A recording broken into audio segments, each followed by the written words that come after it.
Welcome back guys, GTS Garage. Today something slightly different in as much as we are going to talk about counterfeit tools.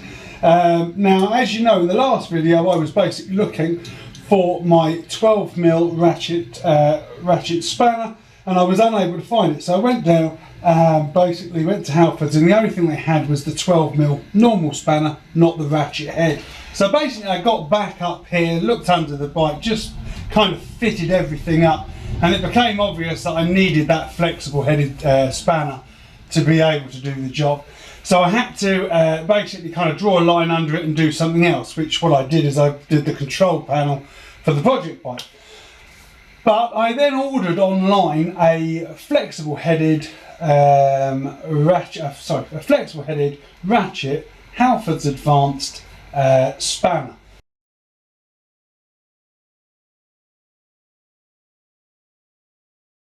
On eBay, so I saw a decent one. It had all the kind of security tag on it and everything else, so paid me money and I waited, and after about 4 days the spanner came through, and I started to notice kind of, well, the first thing that kind of struck me was the wording was slightly off.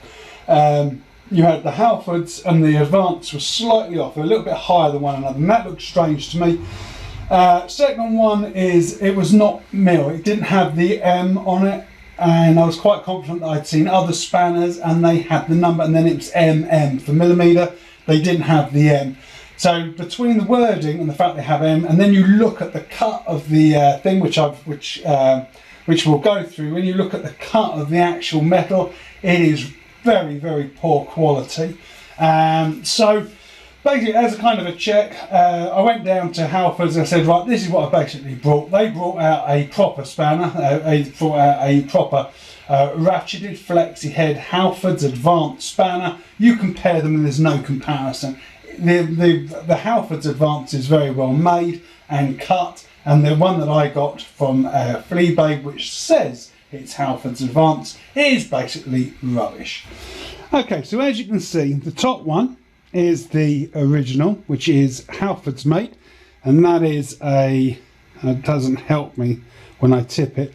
So basically that on it says 12mm flex ratchet spanner, 12mm. Now the counterfeit one, which is below, obviously they don't have M in their counterfeit tool set because they've just got the numbers 12. So 12 flex ratchet, then a funny symbol which I'm not quite sure what that is, and then again 12 at the other end. So if I now turn those over, so hopefully you can see that, that's one side and that is the other side, so hopefully you can see that. So on this side again 12, because they've run out of an M, they don't have an M there.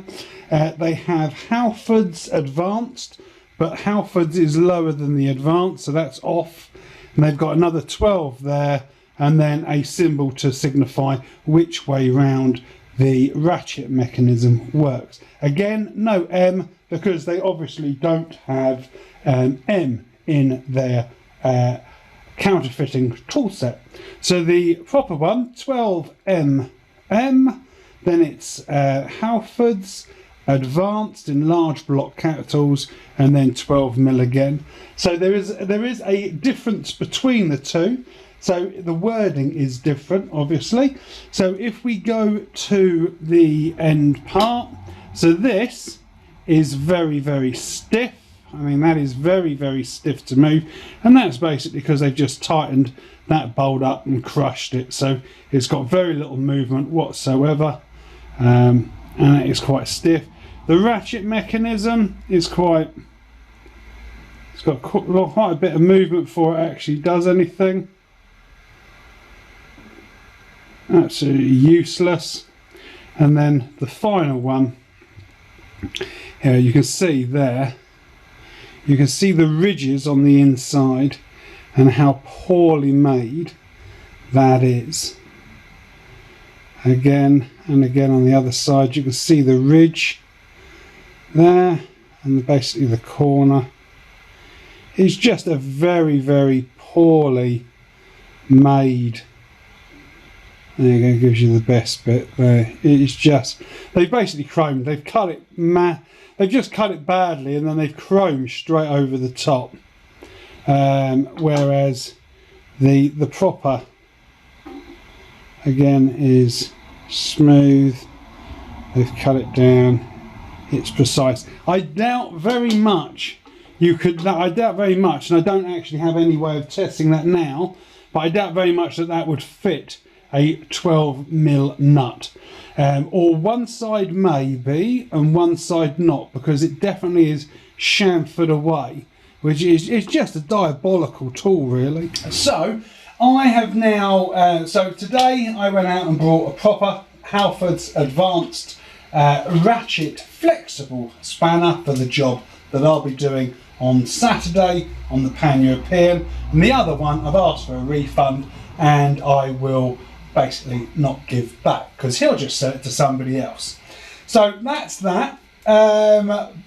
So Saturday, I've got about 3 to 4 hours on the Pan. I'm hoping to do the switch gear on the project bike. I will be removing the exhaust from the project bike, trying to marry up. Basically I've got the headers and they go into, so it's basically 4 into 2, trying to marry up that 2 into 1 and then put an end can on it. I have searched for weeks and can find nothing. So a couple of days ago, about 5 or 6 days ago, a full exhaust system, even though it's got a dent in the end can, a full exhaust system for this bike, Nexus exhaust system for this bike, on eBay. So basically I just bought it. So what I'll be doing is I'll be taking off the exhaust headers that I've got, changing the gaskets out. I will then put this exhaust on, wrap the exhaust in a similar fashion to what they are now, and then that is another job. That's probably the only thing that stops me starting up on a regular basis, as it's not particularly good for the engine to keep running it without that back pressure. It's not good for the engine, so I've stopped doing it under the guidance of somebody online that said you really want to stop doing that, otherwise you're going to ruin your engine. So I did. See, I do listen. So that's that, that's the Pan. I've got that, I've got everything that I need to continue. So this weekend I'm looking forward to just getting out there and spending a long weekend with some riding, because I'll need to ride it. I'll need to ride the Pan once I've got the clutch on it. I'll need to probably do about, I don't know, about 100 mile on that, just to make sure that clutch is working as it should be. So a good ride out on that. This will be a lot closer to getting an MOT. I'm going to be taking the front wheel off and taking a look at those brakes. I can't get those front brakes to work. Again, feels like there's pressure there and it feels as normal, but the moment the bike is moving, you push that, it doesn't stop the bike. And there's a reason, and it's either the pot hasn't got enough punch to close both those brakes, or I've got stuck pistons somewhere, I don't know. But I'm going to take the front wheel off, look at both, and I'm going to have a closer look to why that's not working. Dare I say it, once the front wheel and the brakes are working, once it's got an exhaust on it, it will be going for an MOT, even if it is just to find out what I need to do to get through the MOT. So they'll come up with a list of things, either passes or fails. If it fails, I know what to work on next to get it to pass. That is the plan for that.